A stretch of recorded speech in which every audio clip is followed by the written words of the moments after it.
outreach event, Mac. So all of our questions are going to be directed through YouTube live stream or also Mentimeter. Basically, there was a lot of logistical problems with. And we're live almost.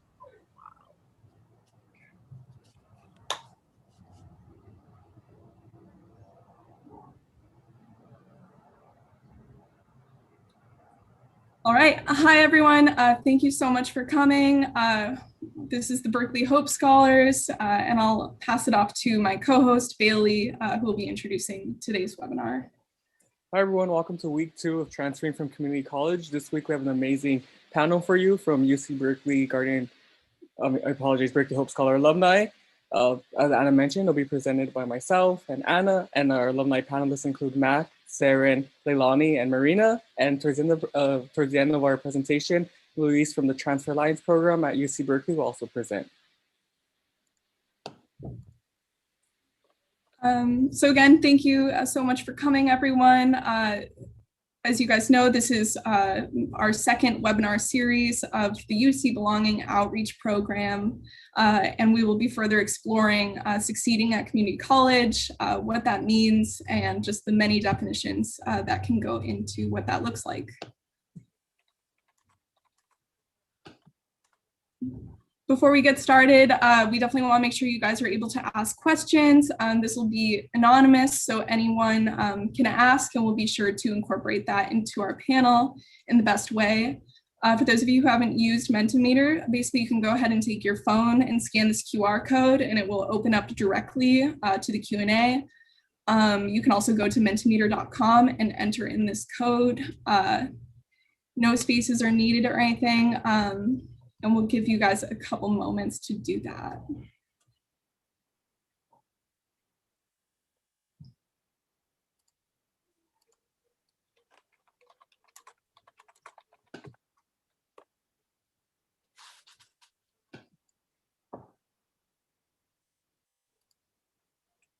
Is it just me, or is Saren just getting younger by the minute? Like, this dude don't age. Like, all the rest of us are struggling. Look at it. He's shining.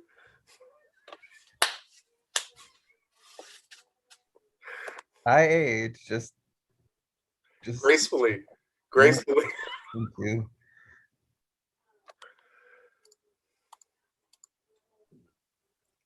All right, we hope you were all able to access the Mentimeter. We'll be checking that continuously throughout today's webinar.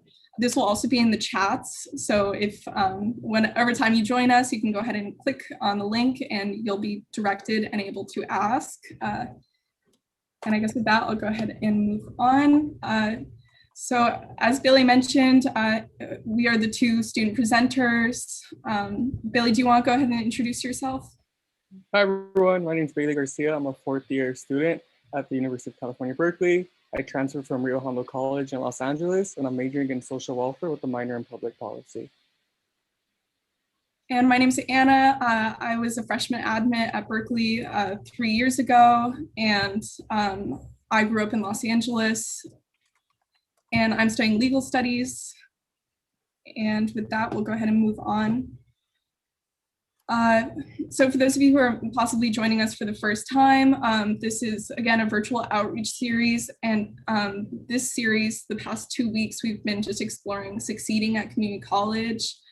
We definitely want to support you all, no matter where you are in this journey, and really emphasize that higher education is accessible and is a place we hope you come and just show up in whatever way you'd like.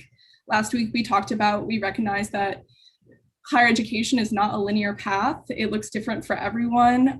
This can look like just getting your AA degree or AS, going to trade school, career technical school.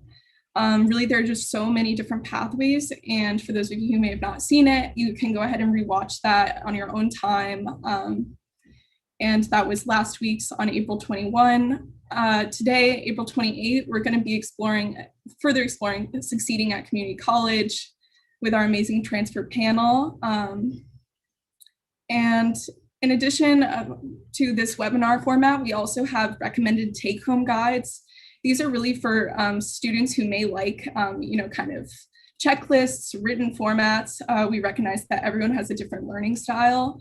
So there will be a really accessible Google Doc link, and you can click on it, and there's a lot of support we hope you'll be able to get about transferring resources we hope you'll be able to access, as well as contact info for some of our partners in this project.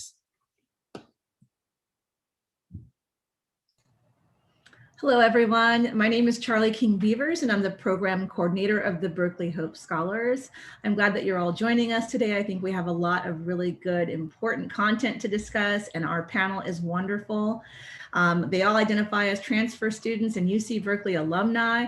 And I am not UC Berkeley alumni, but I was a transfer student. So I look forward to providing this outreach effort to everyone that's involved. So thank you, Anna and Bailey.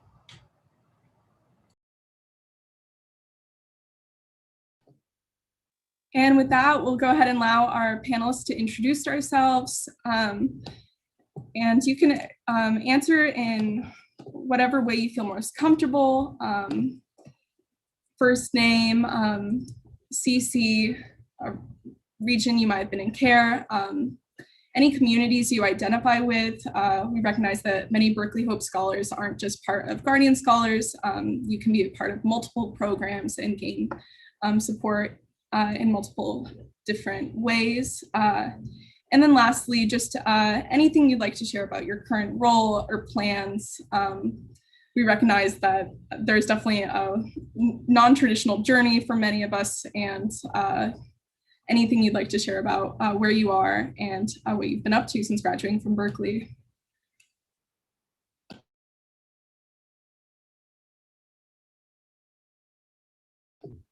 Sorry, and I guess I'll popcorn to Saren. Sorry, my computer was acting weird.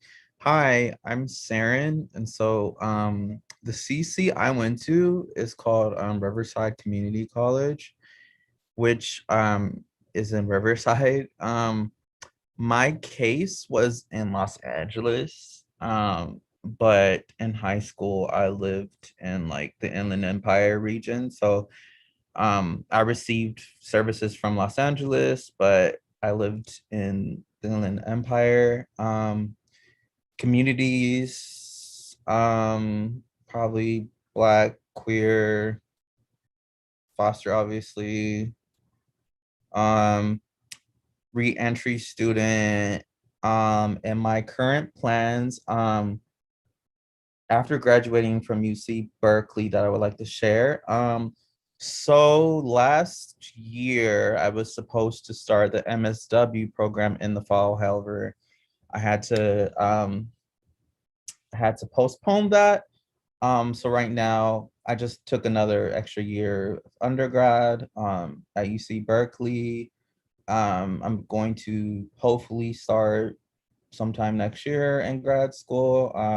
I'll probably reapply, but I'm not sure if I'll reapply to Berkeley or somewhere else, just because I started thinking about the cost, and I'm trying to think like more like frugally. So I'm probably gonna apply maybe to even like a Cal State or something, but I'm not sure. I'm trying to think about like all my different options. And it just depends too. I probably won't even be in the Bay Area next year, but yeah, that's a little bit about me.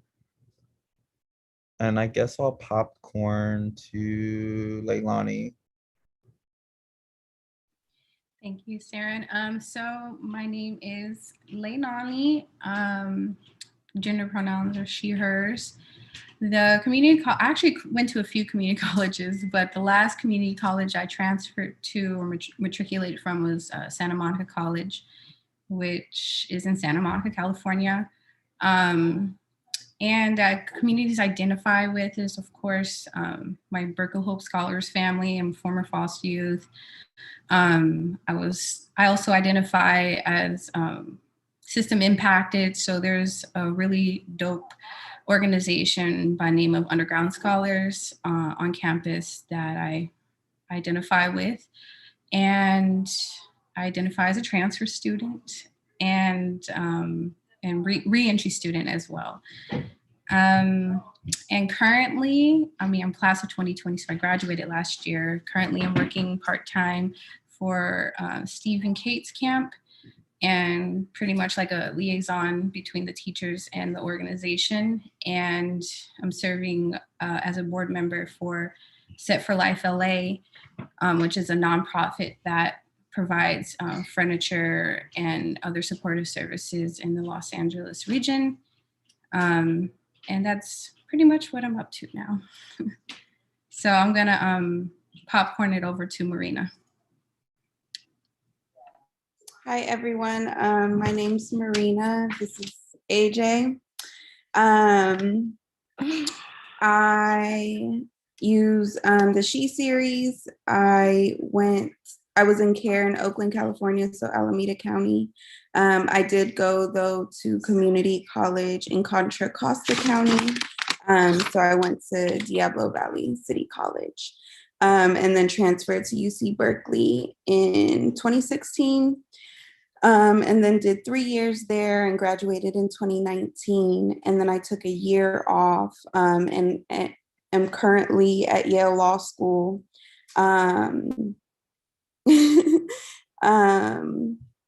And I'll be here till 2023.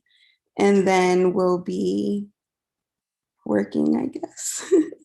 Not sure yet. I'll popcorn to Mac. Hi, I'm Mac.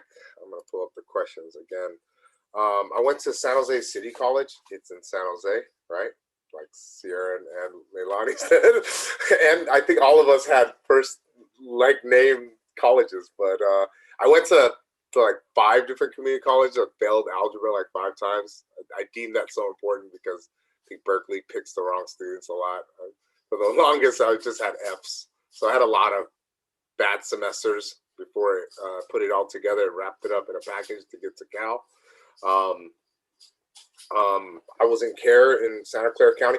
I was so ashamed of being in foster care. You know, the API community don't ever talk about that, Asian Pacific Islanders.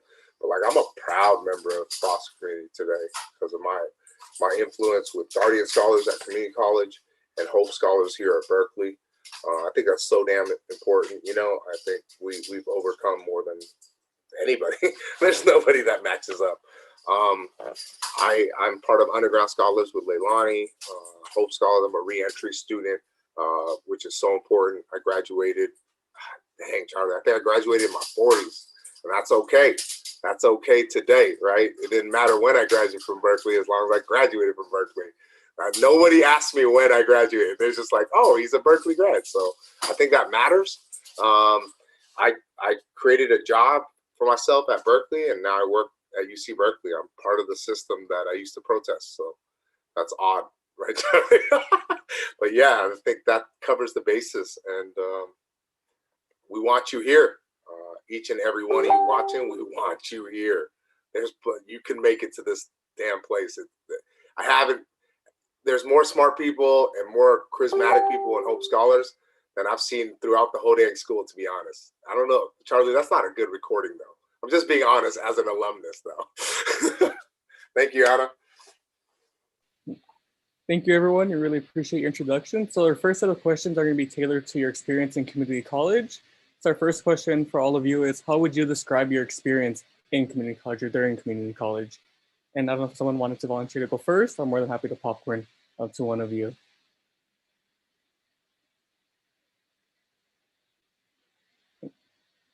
I guess I'll popcorn to Mac if you want to share your experience during community college. I mean, it was a roller coaster. You know, coming out of, for me, I became an adult through foster care. So like there was like no parental guidance. So I just failed. And I went to community college just to get financial aid. So it took a while. And I wish I would have told myself, like, be easy on yourself. You might fail at this a couple times. And for those watching that like might not think that they don't have it, like, you know, failing algebra 3 times at community college and in high school, it was just insane. I was just like, how am I going to get to statistics, what I need?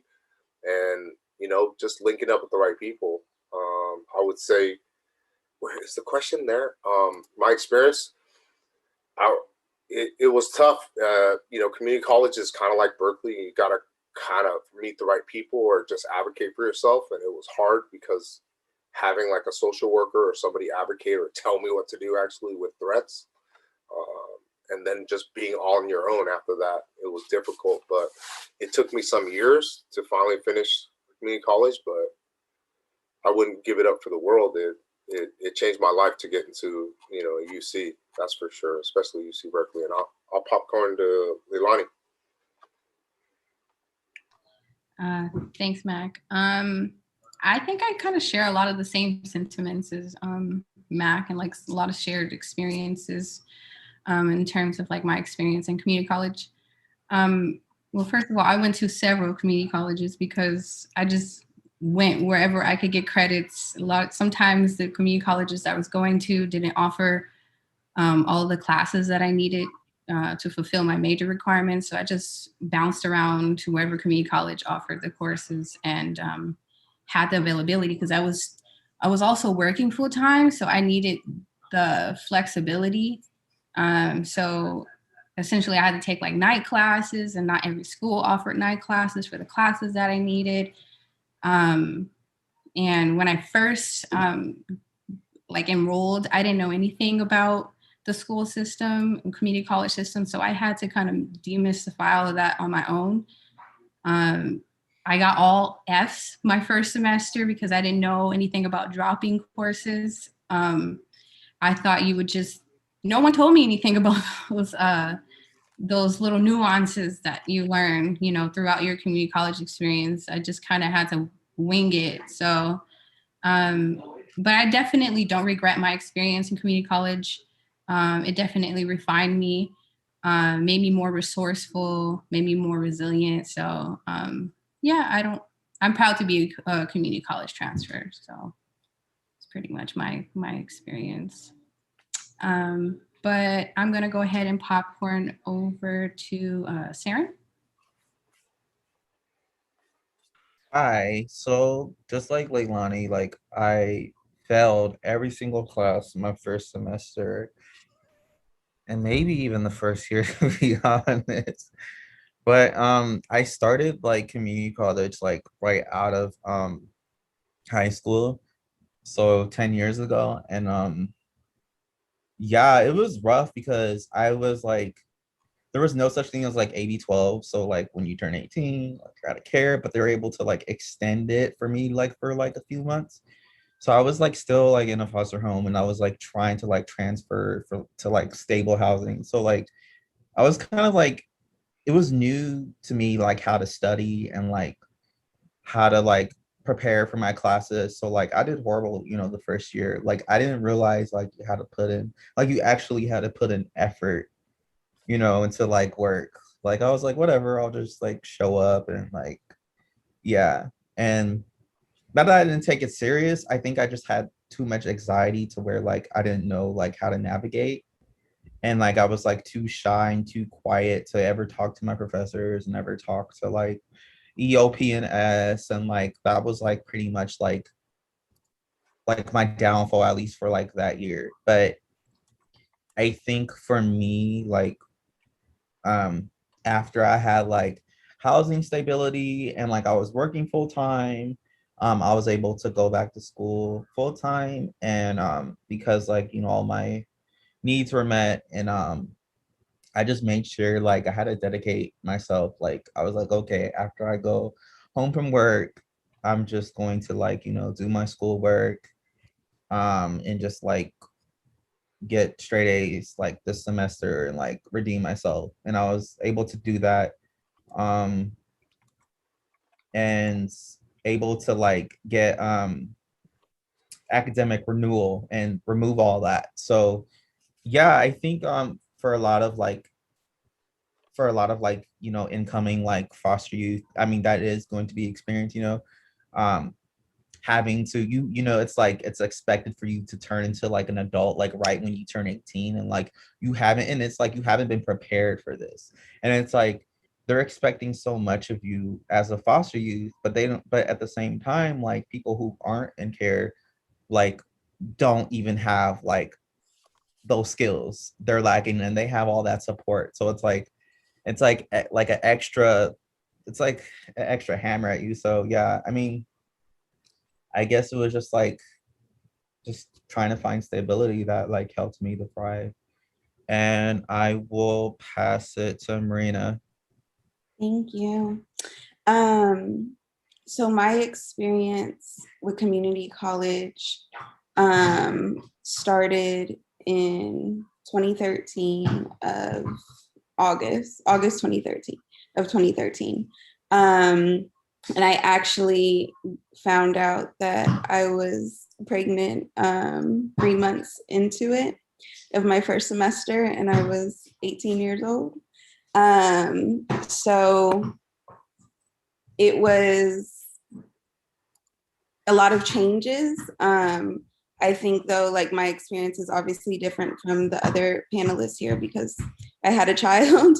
But I think like the biggest thing for me of my community college experience was that I was able to, one, find a degree that I really loved. Like, so I majored in sociology. And I went in though as a political science major, but the classes were just boring to me. I knew that I might have wanted to go to law school, but so I thought that that was the thing I was supposed to do. But I talked to a counselor and they were like, no, you can do whatever, literally whatever degree you want to do that you think you'll get the best grades in, do that. So I did sociology and I loved the classes. I felt, thankfully, so my high school year, I had a teacher, an English teacher who really like worked with me. And like, you know, I was in foster care. I didn't come to school all the time. When I did come to, I didn't do homework at all. But I had a teacher that actually cared and worked with me. And so that was very life-changing for me. I didn't think about college until her. And so when I lost my train of thought, I'm sorry. Okay. Yeah. So she actually in her classes talked about like a lot of the sociological issues that like connected to being in foster care. And so I felt that that was a subject that I could do well in and that I was actually passionate about. And I think that would be like my main, if I'm to give advice to someone, is to find something that you're actually passionate about. So that it doesn't, I mean, it's still going to feel like work, but that it's interesting and that you feel, I think for me, I really found my voice in those classes because I brought something that other people could not bring. I could talk about everything that we were reading in a book because I had lived it. So when you're talking about like sociological studies of Black single moms, I can tell you how it is. And so for me, that was very liberating. And I think that gave me the confidence then to speak to counselors, to annoy professors, because I will tell you that too, like professors can get annoyed by you asking questions, but do it. Like they're there for you, make people work for you.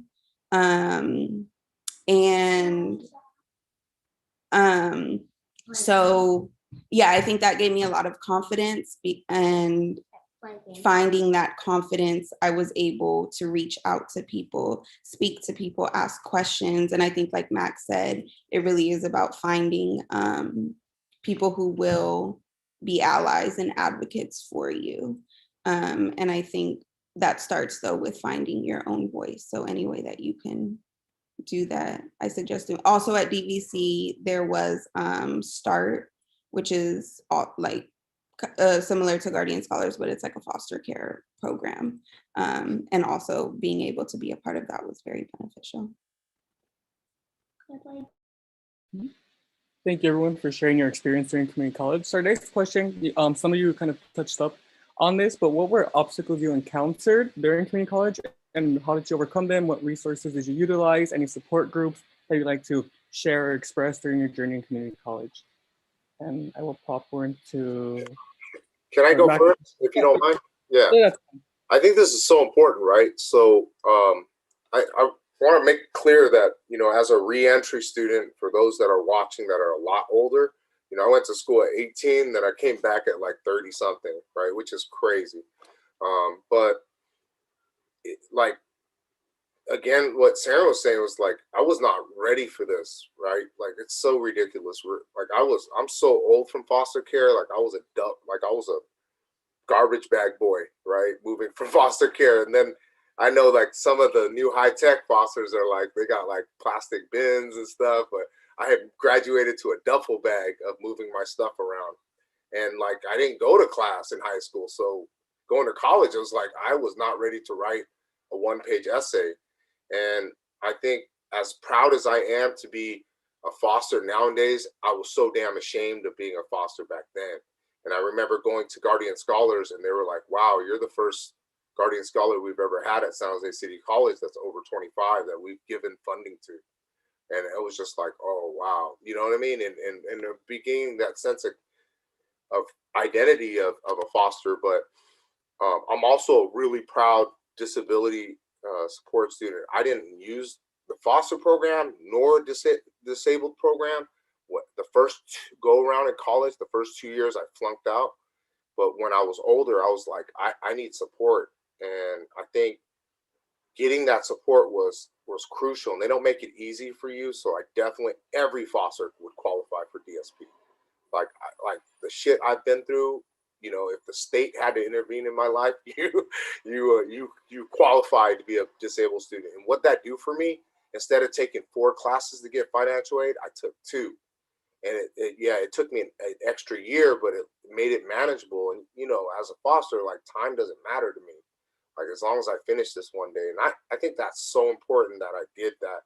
And I would say, like, the transfer center, as Marino says, I just bugged the living shit out of them. I was like, what do I need to do next? Like, I need support. And the tutoring center, literally, you're only supposed to sign up twice a week. And I just made hell for the San Jose City College. I was like, but I'm foster. Like, you want me to go ask my mom and dad? There is no mom and dad. Who the hell is going to help me with this homework? So I would literally spend every day there, and they just had to bend the rules for me. I was like, I need someone to sit next to me and hold my hand and help me write this 1-page paper because it was so hard. I think those things are not talked about enough in the foster community, like disability support. For me, is so fucking important that I got that, and I got those accommodations where I didn't have to test next to people, and I got there's so many different accommodations, and I think that's so important. I'll tag Leilani. Thanks, Mac. Yeah, I would say there was like a plethora of obstacles, but I think the main thing was just not being afraid to talk to the staff and talk to the professors and talk to the faculty members there that were there to assist me. Like, I was very introverted at the time that I first entered the community college system. So me asking for help was something really hard for me to do. And like, even to this day, I struggle with asking for help, like even when I need it.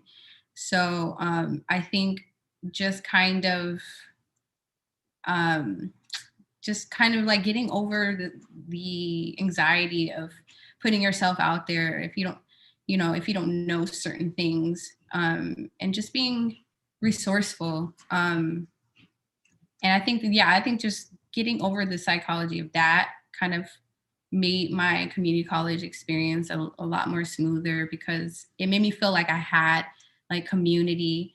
There was a program like Berkeley Hope Scholars that was at Glendale Community College, that was at Santa Monica College.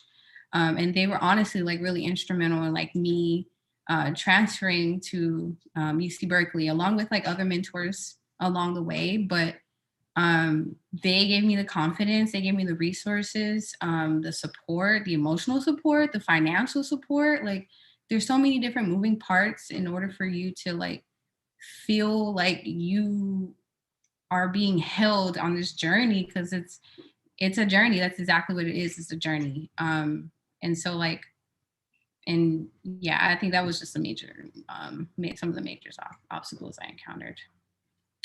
And I think Saren, you're next. Yeah. Yeah, so yeah, I mean, like everybody said, like Leilani and Mac, there was obviously like a lot of obstacles, especially like being like, an older student. I think for me, like when I decided after like 4 years of like just like failing and like dropping all my classes and just wilding out, like by the time like I started, like I couldn't really access, well, one, I couldn't really access the resources that could have been offered to me because I was working full time, going to school full time, and I just had a very tremendous like schedule. And then two, like a lot of programs that are supposed to serve foster youth, their services end like at age 22, at least back in the day. And like even the Chafee grant back in the day like stopped at like age 22. And so there was a lot of resources I weren't getting. And even like with Berkeley Hope Scholars, like, thank God, we have like people who are loud and like advocates, like people like Mac, because if it wasn't like people like Mac, like I don't think like students like myself like would be in Berkeley Hope Scholars, people who are older, who are 25 or older, So it's very important that not only do you access like the resources available to you, but to advocate for yourself. And like I've been like in contact from students like at community colleges now, and like they like told me like they have to like, and it's really unfortunate, but it's like they have to advocate for themselves and like for the whole foster community, because it seems like they're not getting like the support that they have. And so that is a really big obstacle, is like the bureaucracy is like continuing from foster care into like your education, and it's like you're punished. It feels like you're being punished like for being in foster care, like even in like community college. And so for me it was just like, access to like resources. I had to learn everything on my own, like like assist.org, and that was like a lot of anxiety, and like even like being told by the tutor, or not the tutor, sorry, the counselor, that I literally would like fail like all my classes, and my chances of like getting past college are like slim to none. But it was a lot of challenges. You just have to have, I guess, like hope in yourself and like knowing your limitations and like being okay with like the pace you go out, because everyone has their own pace and that's totally fine. And I think that's like obstacles like to be aware of. And I guess it's time to pass it to Marina. Yeah, thank you. So obstacles I encountered, are you asking for obstacles just in community college or throughout my entire journey? Right now, Oh yeah, sorry, sorry, go ahead, Bailey. right now I guess specifically just during your community college journey, during your time in community college. All right. So obstacles through community college was definitely the main one, was lack of housing stability, and obviously having a child. So having to manage the time manage of like babysitting, doing homework, breastfeeding, sleeping, all of that. And then because of those things, like my mental health was definitely one of a major obstacle. And so for the housing instability, and I don't want to say I overcame it. I think I just got through it. It was never at any point like, okay, this is stable. So when I aged out of, well, when I hit 18, like my foster mom at that time was like already had another child coming in to my bed. So like I had to leave. And so that was like very a traumatic experience for me, because then I was trying to find an apartment, trying to get people to be roommates with me. I couldn't sign a lease because I don't have credit. So like, all of those things that you usually have a parent helping you with were completely non-existent. And thankful, I mean, at that point, I did have a social worker that was helpful. I had an aunt that like really stepped in at that moment, which was helpful. So again, like trying to find some people, whether it's a teacher, like I said, my high school teacher was also very formative and helpful. But yeah, so I got an apartment, I got roommates, but then I got, like I said, I got pregnant, and so I had to leave that housing because of money, and I was having a baby come, so roommates weren't going to have that. So then I had to move into my mom's house, and me and her do not have a good relationship. She deals with mental health issues.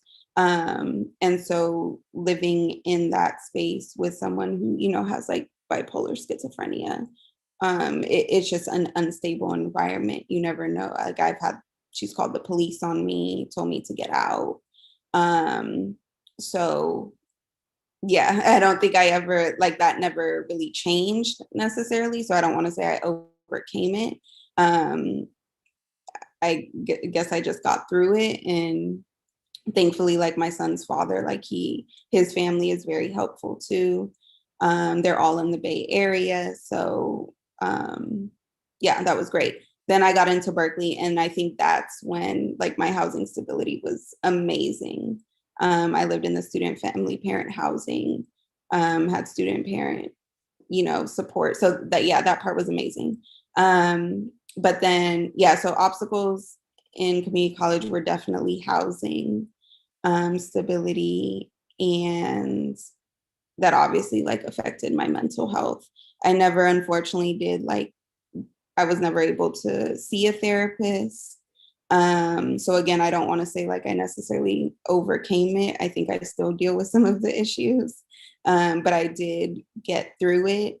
And I mean, if you want me to concretize it, I think like maybe my son got me through it. And at the end, like we've all been through some really terrible things. And I actually like hate when people ask me like, well, why did you make it through? Because I think it paints me as like this success story, when it's like we are literally all successes, like for being alive. We are successful.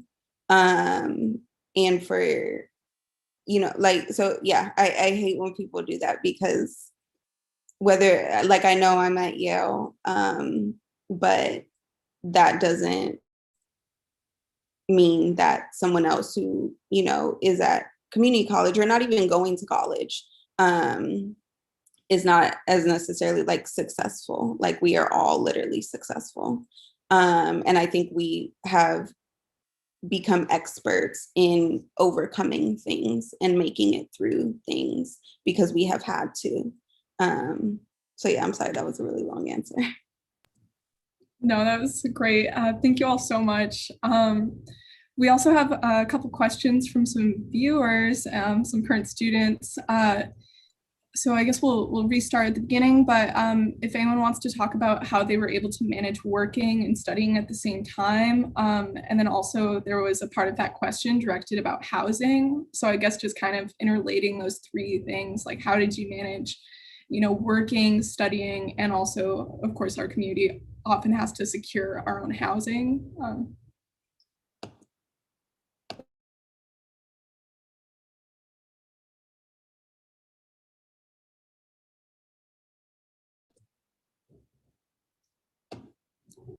Can anyone go, or are we doing it a specific order again? Yeah, I think we'll keep the standing order.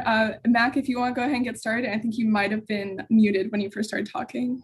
Yeah, housing, I never brought that up, but it was like, I'm here by luck and it sucks, right? It's because I couldn't secure housing. I remember I got this one place in San Jose where I'm from, really cheap. And I told the landlord after I moved in, it was like 400, Marina. This was like fabulous. A room, right? I was like $400 Bay Area. And I told him after that, you know, I was on parole. And he was like, well, you could just move out. And I was just homeless at that moment. I was like, God damn. So we went back to the think tank, and I just luckily secured some housing. And my sister was like, I'm a teacher now. I could support you, when we were young. Like, she couldn't do that. So she covered a couple of months, and I just got to work study. I just sat in people's offices. I was like, look, I need rent money. Like, I need to work. And I just manned the library at night. and it was just like, it sucked because I was just going to the food pantries and getting food. Like, at the time you couldn't get like SNAP benefits. And I would just work, and like the work would barely get enough. My rent when I got the new place was like $450, and I just had enough to pay rent.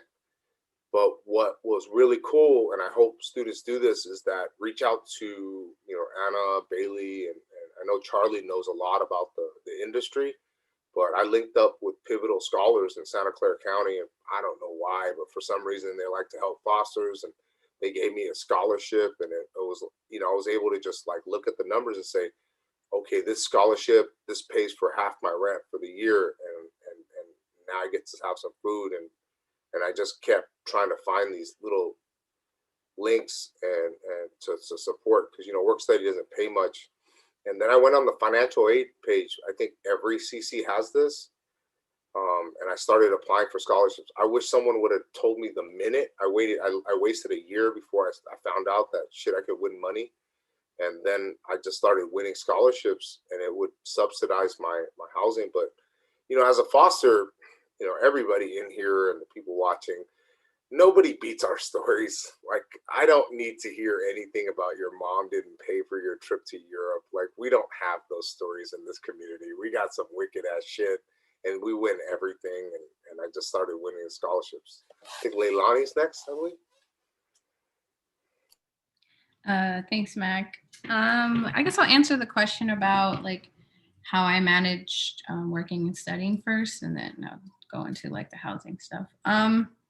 So when I first did like my first inter-community college, I was living with my grandma, but it was pretty, the dynamics in the household was not really good. And so I was kind of couch surfing. But I was still working part-time, and I was able to just get like classes in the evening. And that kind of helped me like with flexibility of working during the day and then doing the class in the evening. And I just tried to be organized with like my time, and using like Google Calendar to try to keep myself accountable, like reminders like, oh, study for 2 hours, or do blah, blah, blah for 1 hour. Like, just to like writing things down for me really helped me a lot. And just like setting reminders to keep myself accountable, because you can't always rely on, people to keep you on track. Sometimes you just have to rely on yourself and just be self-sufficient. And so, yeah, I just like little tools like Google Calendar, and like writing down like to-do lists, and trying not to work so many hours to the point where I'm putting school on the back burner, because I've done that in a semester and my grades suffered for it. So like I really had to try to keep like study, work, life balance, and also like keeping my mental health together. And sometimes it didn't really, it wasn't really it, like I was a hot mess at certain points.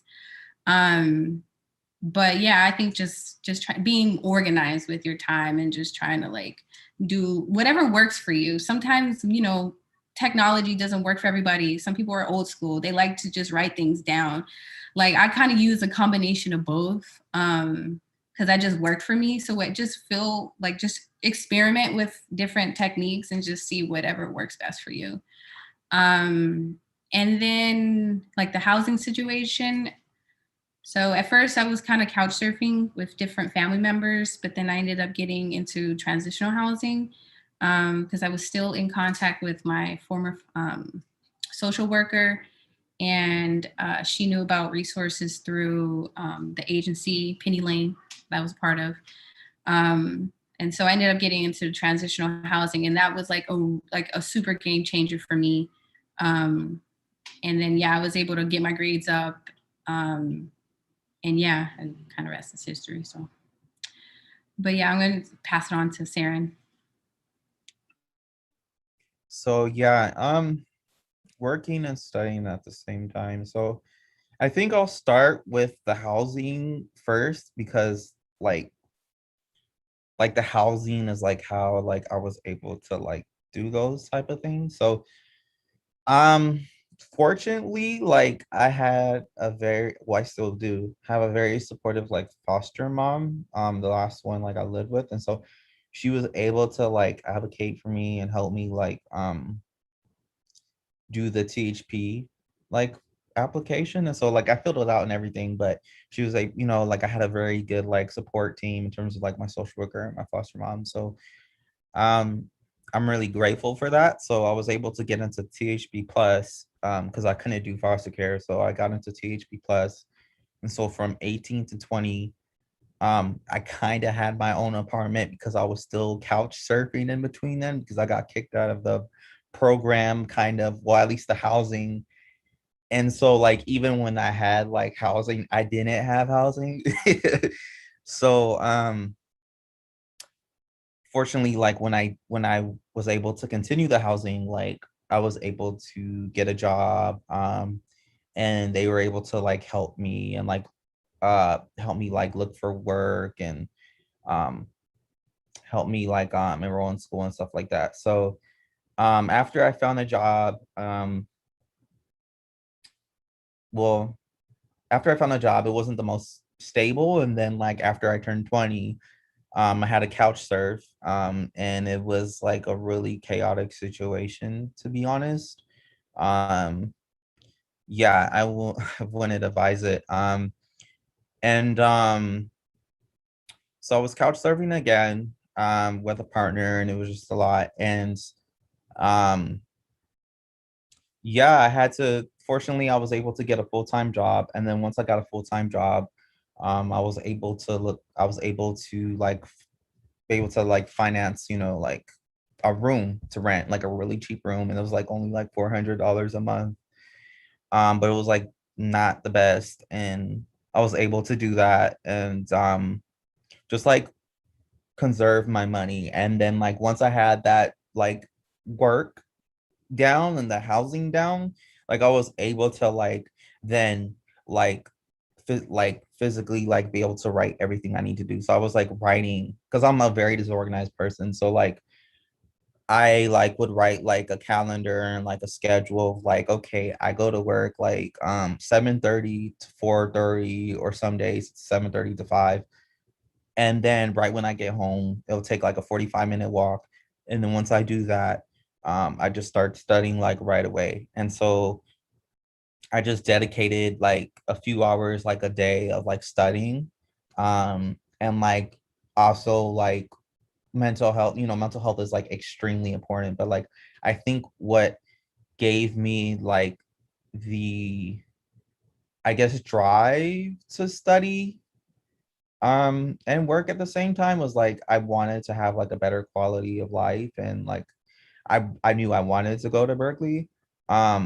But like to be honest, that's not really sustainable, like because you know trying to like and you know like trying to like work for school for a better situation in the future while like your mental health is struggling, that's not the most sustainable, and it can only carry you so far. So I mean, that's how I was able to sustain myself, was just like have a goal and like work hard at it. And just like honestly plan and like do research and like be more organized. And that kind of like helped me. And I was able to find out like, oh, I do have kind of a lot time, like I can like, you know, um throw away, or not throw away, but you know, use and stuff. And I'll pass it to Marina now. Thank you. No, I really felt that the part about the goal, like working, making school this thing that it for a goal of like a better life, working school for a better life. it is not sustainable. After 6 years, 3 years at junior college, and then 3 years at Berkeley, and now doing 3 years of law school, that drop, like, you, within that time, if your mental health is not right, like, it's hard to keep going if that is like your only drive. And I can say now, 2 semesters, this is my second semester of law school, that it is not sustainable and it is not healthy. And now doing school is like pulling teeth. It's really terrible. But yeah, so I really feel that. But the question, okay, how did I manage working and studying at the same time? So fortunately, like I said, I was living at my mom's house. The best thing about that was that I did not have to pay rent. So I got AB 12. I got my Chafee grant. And like, all my CC classes were paid for with the,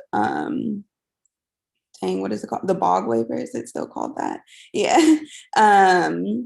So obviously, like, I had to pay for things for my child. Like, I paid for daycare. I even used, in Oakland, they have Bananas. So if anyone listening has kids, like, I used Bananas to help pay for my childcare. So yeah, that was the best thing about living at my mom's house, was that I didn't have to pay a monthly amount. So I really was able to finance, my life and my child, with those scholarships and those financial aid money, and got food stamps, all of that. So for me, I guess the question then is really like balancing taking care of my child and studying. And I will heavily, like, even go harder on what everyone else said about like writing things down. I remember DVC was handing out these student planners, and I'm sure the other colleges do it too, but was handing out these little student planners that had like the college on it. And it was my first time like ever having a planner. And I just like, I had my pens and I wrote everything down, and it was so satisfying to me to check something off. Like, it was that for me. Like, it was literally like when I checked something off, like, I felt in control. I felt happy about myself. And seeing like that check mark really did it. So I would try that. I would say try that. Because I mean, school for me was the thing that did I guess this is just like luck. I'm not really sure, but it was one of the things that came easier for me. So like, I did like writing. I liked talking in class. And I think a large part of that, like I said, was the subject matter of my classes. And that's probably why I hate school now, because law is literally fake. But that's a whole nother conversation. But yeah, so writing things down, and yeah, so school was like the one thing that I felt in my life that I could control, right? So like back to my high school senior year, and like that teacher, everything like outside of school was not in my control. Like, I would go home, there'd be fights, I would be getting in fights, people be stealing stuff from my room, so that was, I didn't know if I was gonna come home and my mom was gonna be on, I didn't know what she was gonna be on. So being like that check mark for me was just really like symbolic. And saying like, I got this done, I controlled this. So yeah, I'm heavy on the write your stuff down and manage your time. Yeah, I really spoke already to the housing situation, so I don't think I can add any more. Although I would say like AB 12 really helps with that. And get all those scholarships, like Max said, get all those scholarships because they'll give it to you. Thank you, everyone. So our next question is, imposter syndrome is something that is very often experienced by our community. What strategies did you use to overcome this, especially when it comes to like institutions that weren't built for us? Yeah, I want to tap into what I think imposter syndrome and survivor's guilt go together, right? Like I saw a bunch of fosters in my group, you know, in the 90s. You became homeless at 18, you became an adult. They're like, well, foster care ended. Have a nice day. It was like the middle of high school for me. I was like, what the fuck? But survivor's guilt, it was just like, why am I here? I just, you know, this is such a powerful group of speakers because like we all have to admit, like we're all here by a bit of luck sometimes, and it sucks. And I'm not the smartest one in my group. I wasn't the brightest one, but why did I? And so what does that say? Like just putting one foot in front of the other, like Marino saying, checking off a box, like, yeah, family's going crazy. This is all nuts around me, but did I check that one box to move forward? And for the people watching, it's like, sometimes you have to simplify your life to that. Imposter syndromes, I would say with Saren, like one thing we didn't talk about yet is like my greatest accomplishment at community college was, it was the first time I reached out to a therapist. And, you know, for us, for me, you know, foster care for me was abandonment from parents. It was being left for the state to take over my life at 15. And, you know, for the years, I was just like, I don't need to talk about that. You know what I'm saying? Like, I was like, I'm fine. And then when I finally reached out for help, it helped me with that, to be able to bounce something off somebody else, imposter syndrome and not fitting in, and every daily problems I had, I would bounce that idea off my therapist. And you know, and again, luck, I met the right therapist. I met some lady, man, I can't even remember her name anymore, but she was badass, right? She was like, Mac, we're gonna go through this whole ringer with you. You're gonna meet with me 2 times a week for the first year, and we're just gonna go to town. I'm gonna know everything about you. And really, she coached me, and it was so scary because when I transferred, I was like, fuck, I'm gonna move to a new therapist. Like, what if this dude's not the same? And she just coached me what to do. And when I got to the new person, I was just like, well, we're gonna spend the first 2 hours of me just, in fact, I'm gonna send an essay about my life so you know everything on how I make decisions. And as a man, I was so bitter and so angry that therapy really took that away. I was such bitter that the life, you know, cards life handed to me. So, you know, imposter syndrome, anxiety would rotate towards violence for me. Somehow it would be like violence towards myself, you know, self-defeating, self-detonating, or to other people. People who just didn't want to be around me. And I'm still working on that today. But that's something that I truly believe in mental health. And that's my piece for anybody watching, or for people watching this later. Like, mental health saved me. It saved me from being the jackass that I really am inside. The bitter, it chipped away. The bitterness is still there, but I turn that towards like energy towards getting shit done versus like, I'm just gonna self-detonate. Leilani? Ooh, man, I really felt a lot of everything you said, Mac. And for me, I feel like this is a really loaded question.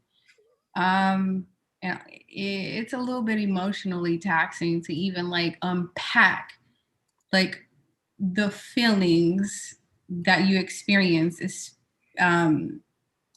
especially transferring to an institution like UC Berkeley, where it's primarily occupied by, you know, white folks or POC that just don't look like you. And then you feel even more alienated because of your background.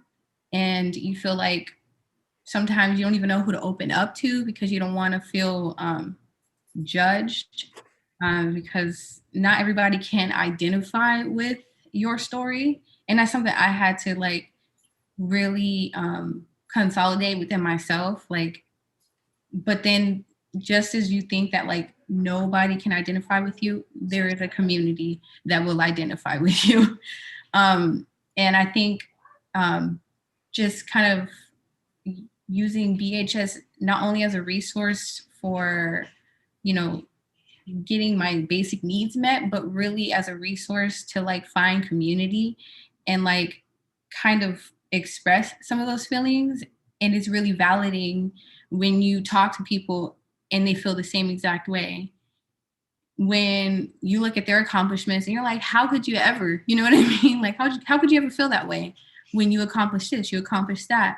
But, and I wish I could say that I have completely overcome that, because I would be lying if I said that I have. But like Marina was saying, like she hasn't really necessarily eradicated certain things, but she's just learned how to manage it. And I think that's something that I kind of did when it came to like confronting, you know, feeling like an imposter. And then just kind of like honing in on like my strong suits. Like, yes, I am very different from some of my, the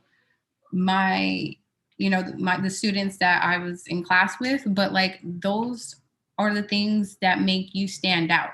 Those are very valuable skill sets, because you learn certain skill sets by just living, and just honestly. And so I think I just kind of, I was just more vocal about how I felt whenever those feelings did come up, and then just understanding that like you're not the only one that experiences it, and the person next to you that you think knows everything, they might be faking it.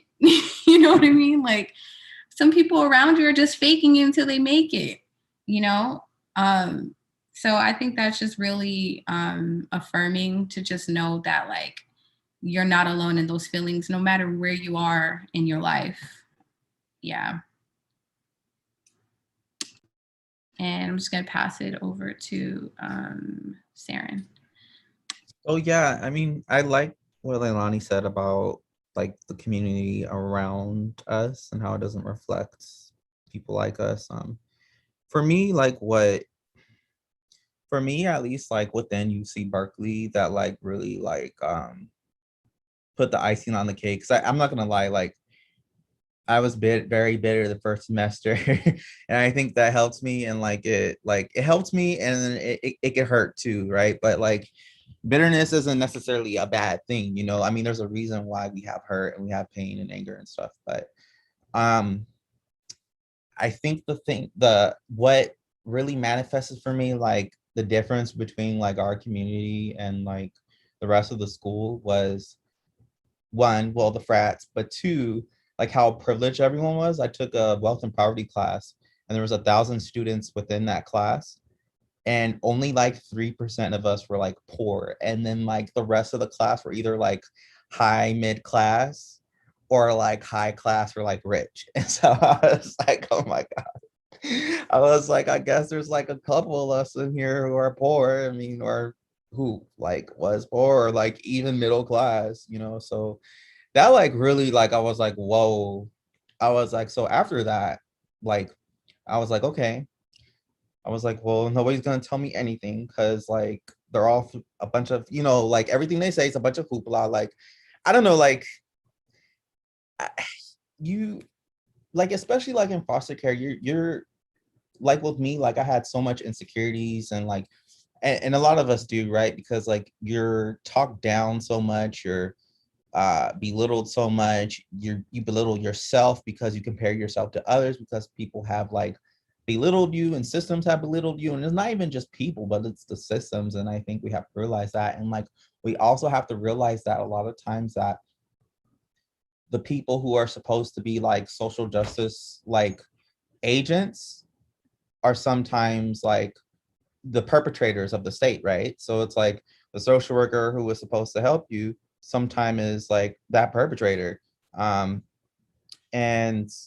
that goes with like school counselors who tell you you're not going to, you know, graduate or go or do anything with your life. And so I think for me, how I went past it is I just had to realize like I just can't care like what other people think, like, and it's still hard, like, and I think like especially like after like with me like getting accepted to my MSW program and then but then like having to like take pause from school because of like the pandemic, I had to realize like, you know what, like it's okay to like take a break. Like this doesn't mean just because like I'm, you know, I'm like mentally going through it or whatever I'm going through it, it doesn't devalue me as a person. And like we like literally like we equate our worth to like how much we can produce, like, and like that within itself is like a bad product of the system, right? And it's like we shouldn't like equate like how like our work on like how we produce or what Marina said, like, or you know, like whether we go to school or not. Like I don't understand like how that makes our worth. And once you understand that, like, you know, you're able to like alleviate like some of like that syndrome, you know, and you have a little bit more compassion on yourself. And once you have a little bit more compassion on yourself, then I think that's when you're able to like, you know, not care and be free from that. And I'll pass it to Marina. All right, thank you. This is going to be the last question I answer because I do have to go. But I'll try and touch on a couple of things. So imposter syndrome and like how I dealt with it. Like I said earlier, like school was just luckily like one of my strong suits, and it really, because I found like a degree or a major that like I really was passionate about, and I could just bring like my real world experiences to in classes, that definitely increased like and strengthened my confidence. So for undergrad, like that was definitely, I think, like helped alleviate any imposter syndrome that I might have felt. But I will touch on this in law school experience and Ivy League experience, because it is completely like tenfold in like increased exponentially. My law school friend is sitting next to me here, like smiling, crying hysterically because of this.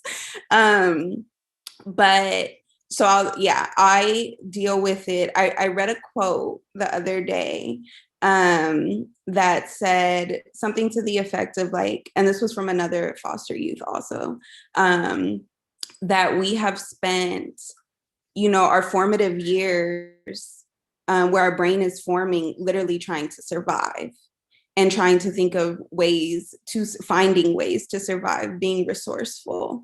And so that capacity of our brain was not able to do things like talk about theory, have political conversations, have like that a lot of these parents and students that I'm in Ivy League schools with at Yale Law School with were able to do. They went to private schools. Their parents are lawyers, so they have, their brain was literally forming in different ways than mine, right, or than ours. And I think one for me, like owning that, like, okay, that's okay. I think coming to terms for me with the fact that like I just don't know as much as them, and that's okay. And stop like what Saren said, like always comparing yourself to them. And then a friend told me, my friend who's sitting here, that I'm smart because I bring these real life experiences. I'm smart because I'm humane. I'm smart because I'm compassionate and empathetic. And I will tell you, these Ivy League school kids are not.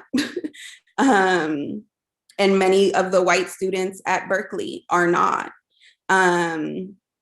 because they have never had to be compassionate. They are used to living a life where they have been listened to, where they have felt seen their entire life. Mac is shaking his head at me because it's so true. It's so sad, but it's so true, you know? But yeah, and so when you lived a life where you have not, like that has not been your experience, where you have literally not been seen by the people who birthed you, being in spaces where you don't always need to be seen, don't always need to be heard, and you can like lend grace and compassion makes me smart. And I have a different perspective. And owning that is what, like, that's how I deal with my imposter syndrome. Because I just won't be as smart as them. Like, I'm not going to know the same facts as them. I'm not going to be as intellectual as them. Or perhaps as analytical as them, because when my brain was like, could have formed those analytical thoughts and processes, I was trying to survive when they were not. They were able to feed that, right? And so owning that, like, my experience, my perspective in itself, my ability to show compassion and grace and kindness is, and the way I talk to my child, like being a mom, like I'm smarter than you, like in that regard. So yeah, that's how I do. I think Leilani like spoke to that, of just like really leaning into what your strengths are, is how I think, how I've dealt with my imposter syndrome. And then like, and part of that is finding your passion. Like I said, like sociology for me was definitely that. And I think for a lot of, I mean, I'm not going to tell you what to major in, but I think it is a great department, especially at Berkeley, where I didn't have the experience of being the only person of color in my class, the only Black person in my class, or the only single mom in my class. Like I didn't have that experience because a lot of students who have my background gravitate to that major. So that finding my passion. And then like the last question that I'll answer is advice that I'd give to CC students struggling with COVID. I could not imagine being in community college during COVID. Like I'm obviously doing school right now during COVID. But I know CC, like, just, you definitely have like an added factor of motivation, like lack of motivation, because, you know, it is a school where people are going to work. You have an outside life, whereas like law school is my life, right? So I would say again, like, write things down, schedule your day. Even something as like schedule, like Saren said, like walking, like it takes me 45 minutes to walk, like doing those things, because we need structure. And I think especially former foster youth, right? Like it's almost like our lives lacked structure. So I think we kind of gravitate towards like trying to build that structure for ourselves in a like, and almost maybe in like an OCD excessive way, as a like repudiation of the lack of structure that we had in our whole lives. So yeah, write things down, get a planner, have goals. But I'm going to go. I thank you, Bailey and Anna, for putting this together. It was amazing.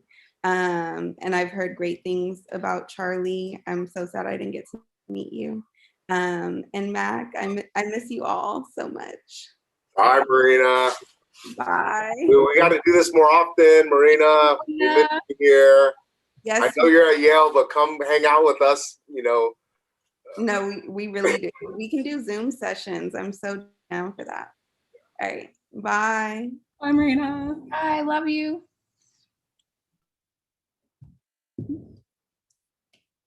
Marina's so awesome. She was so awesome when she was here. Y'all are the best, every one of you. Thank you so much. We are running a little over, and so thank you all so much for your time and your wisdom. I think the last question, and Marina kind of touched on it before she left, is just any recommendation or advice you'd give to current CC students who are definitely struggling with COVID, and also just finding and holding your passion during such a hard time. I want to start by saying, it took me years to move from anger to positioning myself where trying to find the brighter things or pivoting towards what's the upside here, right? And for me, it's so important because if you come from foster care and you haven't reached out to disability support at your CC, there's no better time than now. You have the best reasons on the planet. This is COVID. Reducing that course load and saying, with DSP, disability support at community college, you can take 2 classes in 6 units and you get full financial aid. If you're part of Chafee or other programs, like I was part of Pivotal, they'll still give you the full funding. That's considered a full-time student still. Reducing that load. And I think that why it's so important and why exploring disability support and the accommodations you can have, because it's endless, what accommodations you can have is because there's no time frame to graduate. A lot of us fosters are we're just, Marina said it, I'm proud to be alive today, because I can tell you this, out of the 170 X amount of fosters that, became adults in Santa Clara County my year, I would easily say over 100 are either locked up or dead to this point. So I'm just happy to be here, and there's no time frame. We want you at Cal, but if you get into a UC and you graduate, your life will change. I guarantee that if you come to Cal, your life will change. Your financial stability will change. It's funny I'm talking with Leilani and Saren right now because our problems aren't as big as they used to be. Saren dealing with COVID, having to take a year back, that probably wouldn't, I'm sure Saren wouldn't have dealt with that the same before he got to Berkeley. He's dealing with that and he's like, hey, it's going to be fine. He has a degree and we want you here. But for me, it's take those resources, take them. If there's anybody that should be entitled in this world, it's us. It's our population. Community colleges should work for us. We should get paid just to go to community college. They need to take care of all that bullshit. And I can only tell you enough. Take advantage of that. And it doesn't matter. I graduated in my 40s, and looking back, if I would have just worked at Walmart, I still make more money today as a college graduate in my 40s than if I would have just started at 18. I still, to this day, I will make more money because I graduated. Leilani? Thanks, Mac. So the question was any advice we would give to community college, kind of navigating COVID and school, right, Anna? I'm sorry I didn't throw that in the chat. Any advice you'd give to current CC students who are struggling with COVID and I think holding on to your passion during such a hard time? Yeah.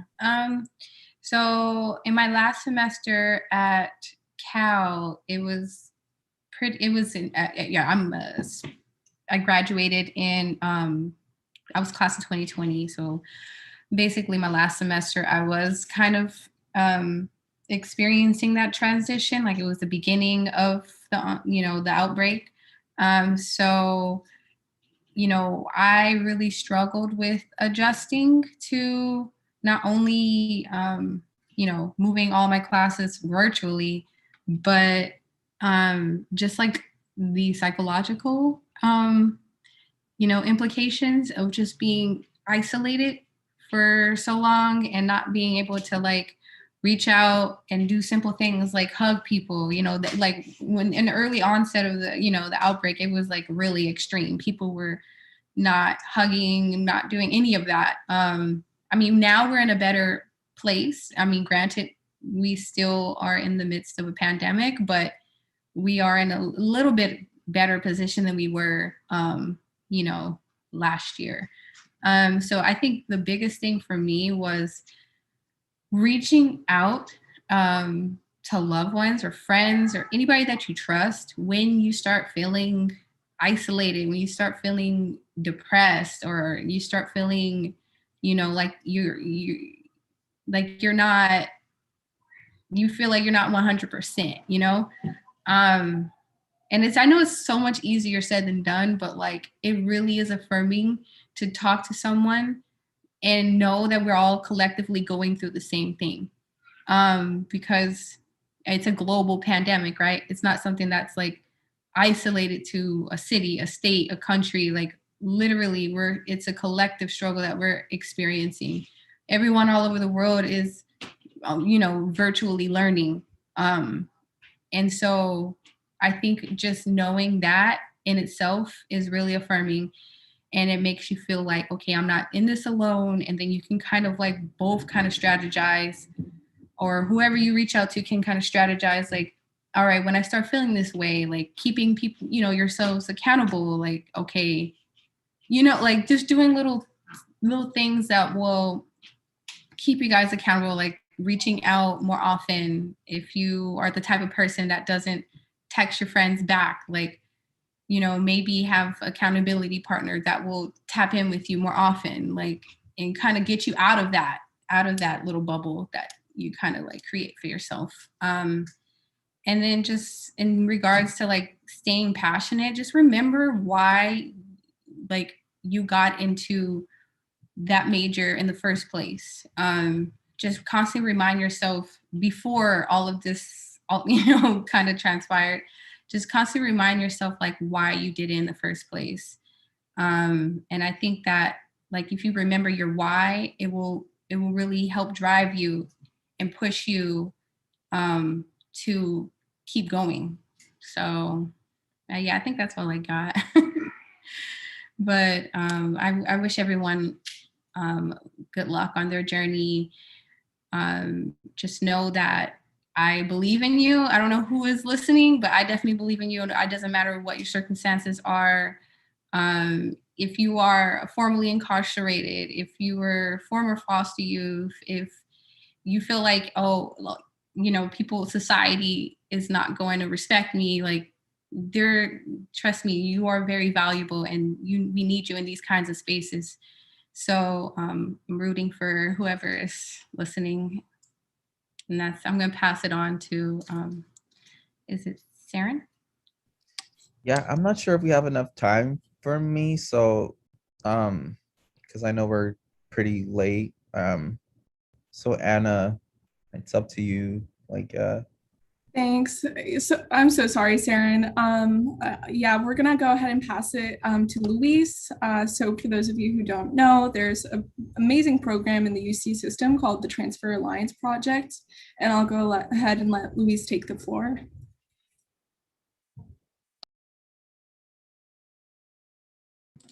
Yeah, am I able to share my screen? Okay, awesome.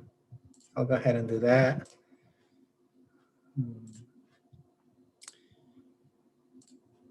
All right, everyone. Hello, my name is Luis Yataco, and I'm here to briefly talk about the Transfer Alliance Project and what we do as part of UC Berkeley's Community College Transfer Services. So as part of Community College Transfer Services, really, we mainly give academic advising to increase education and to increase the access from California community college students to UC Berkeley. In general, we visit 45 community colleges all throughout California, from NorCal to SoCal, and we just recently expanded to the San Diego area. So we have a good amount of schools that we are constantly doing a lot of outreach to. But other than that, the biggest part of the work that we do is with the Transfer Alliance Project. And what that is we do academic advising for underserved, first-generation, low-income students at these 45 community colleges. And what's different from our regular transfer advising that we do to any community college student is that if you are part of TAB, you're part of the UC application cohort, and we have 10 advisors that work with you all throughout your academic journey. And we help you create an academic plan. We help you with the UC application. We help you, we give you advice on how to best show your strengths in the personal insight responses. And like I said, we have a team of 10 advisors, mostly in Northern California. And we just recently expanded to a lot of other schools in Southern California.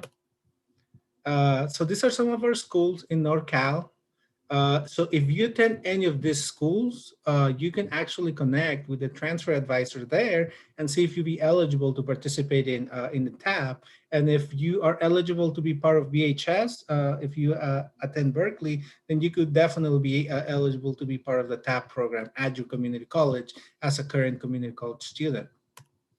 These are some of our schools in the LA area, if by some reason you're in that area or you are planning to move over there. And also the San Diego schools area that we just recently expanded to. Another thing that I want to make sure that I go over really quickly, it's just the type of success that our TAP students have. So in general, we work with UC applicants, but if you're also interested in applying to a CSU or any private schools, we also can give you a little bit of advice on how to best present your application. And more specifically about UC Berkeley, our TAP students in general have an 80% admission rate to Berkeley. This last application period, we had an 81% admission rate for our TAP students, which is pretty good. So you know, if you do attend one of the schools that we serve, it would be, I would definitely recommend and encourage you to reach out to the transfer advisors there so that you can receive that very deep advising from them. And just overall, our TAP students are successfully able to go into graduate school at some top programs. And then just quickly, I wanna talk about some of the enrichment programs that you can participate as part of TAP. So this summer, we're doing our TAP Summer Enrichment Program, which you can actually take a class at UC Berkeley and is completely paid for by our program. So this allows you to take a challenging class with a UC Berkeley professor or faculty, receive a UC transferable credits, and you have an opportunity to really show admissions that you're serious about attending UC Berkeley. Other programs that we have is if you are interested in engineering, we have the Transfer to Excellence Summer Research Program, where you can actually get paired with UC Berkeley engineering faculty to do a semester-long project. You can actually receive 9 weeks of research experience, hands-on guided by faculty or graduate students. And the most important part is you actually can have a stipend and for room and board at the UC Berkeley campus. And if you attend Chabot or the Peralta colleges, we also have the B2B program, the Bridges to Baccalaureate. And so if you're interested in the biomedical sciences or going to med school, nursing school, this is a great way to get tutoring and academic advising. You can actually also do full-time paid summer research in an affiliated lab. And you have the opportunity to present your posters from your own personal research during our open house. So that's just very quickly what we do. What I do want to make sure that point out is that if you visit our cep.berkeley.edu website, you can actually find all of the schools that we're in. And I'll go ahead and show really quickly. Give me 1 second. So if you visit our cep.berkeley.edu website, you can actually see all of the schools and what transfer advisors is there so that you can reach out to them and connect and see if you're able to be part of the TAP program. So once again, my name is Luis. I just wanted to just really quickly let you guys know about the TAP program and all of the support services that we have for prospective students. And I don't know, Anna, take it away. Thank you so much, Luis. That was amazing. We'll be sure to include all those links, and I can also make sure to include descriptions so it's really clear to students where to go, what to do. for any students watching this, either right now or after the fact, I just can't emphasize what an amazing community and resources TAP has. And I really hope you'll use all those links in the chat, and we'll also include that in today's take-home guide. I don't know, Charlie, do we have any more questions or anything we should ask? Yeah, and thank you so much, Luis. I learned a lot about TAP actually during your presentation. There was some programming that I hadn't known about. I think it's a great opportunity to be able to take a Berkeley course through your program. So that's For exciting. free. Yeah. So I think I just want to address one last question that was in the registration for someone, and it was around the housing application. And so I do want to let you know that Berkeley Hope Scholars, and not just Berkeley Hope Scholars, but students who identify as current and former foster youth or child welfare system impacted students, do have the ability to apply for year-round housing through Cal Housing. And so when you're filling out your housing application, it's really important that you select that you want year-round housing, and there will also be an opportunity for you to learn about how to connect to Berkeley Hope Scholars. Now, when you do that, then we can also support you even further with making sure that your housing gets situated in a good way for you. And so I would encourage you to check our website with Berkeley Hope Scholars. I think it's Hope Scholars.edu. So connect to our website. I am always available to make an appointment with me to answer any of these questions in more detail. So I did want to address that question around housing. We do support our students around housing and year round, because we don't want our students moving around during the academic year, and we want them to have housing during the winter and summer breaks.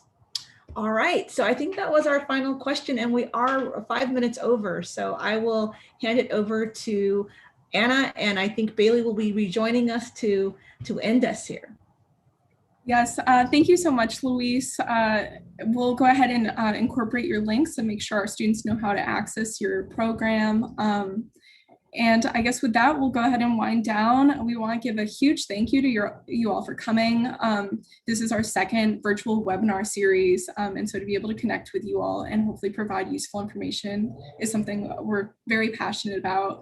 As we mentioned earlier, this is the take-home guide, and it's going to have the link to last week's take-home guide, where we reviewed a lot of important logistical things for you who may be like continuing to navigate CC, and then also information for you who may be getting ready to transfer.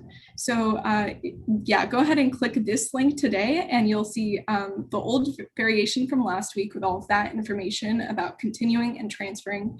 And then this week's highlights all of the programs. So for the majority of the people who spoke today, our panelists, they all mentioned kind of being in intersectional communities, receiving resources from, for example, Marina mentioned the student parent program and Guardian Scholars. So I think it's important for you guys to know that you can reach out to both and get just the most resources that you guys may need. So we're going to have a quick list of all of those that we really hope, and they are usually at every type of CC and UC program. So we'll have a list of those. And then lastly, we're going to have all that really important information on TAP. And we're so sorry we had to rush through parts of that. I guess that's it. Anyone else want to say anything before we log off? I just want to say thank you everyone for joining in. And I know the panelists have left, but they were amazing. They shared great advice and experience, and I'm very grateful they were able to join us today. And I just want to reiterate everything, something all of them said. You do belong, kind of the name of our webinar. You belong, and you do belong where you're at, and just remember that. And it might be difficult right now given the pandemic, but just kind of like all our panelists said, remember your passion, remember your drive, and you will excel. So I'm really taking into consideration everything our panelists had to share, because it was amazing advice, and I myself was inspired by everything they shared. So, and also thank you, Luis, too, for speaking about the TAP program, because it's also an amazing program at UC Berkeley. We really appreciate you taking the time today as well. All right. Good night, everyone. Thanks for joining us. Thank you for having me.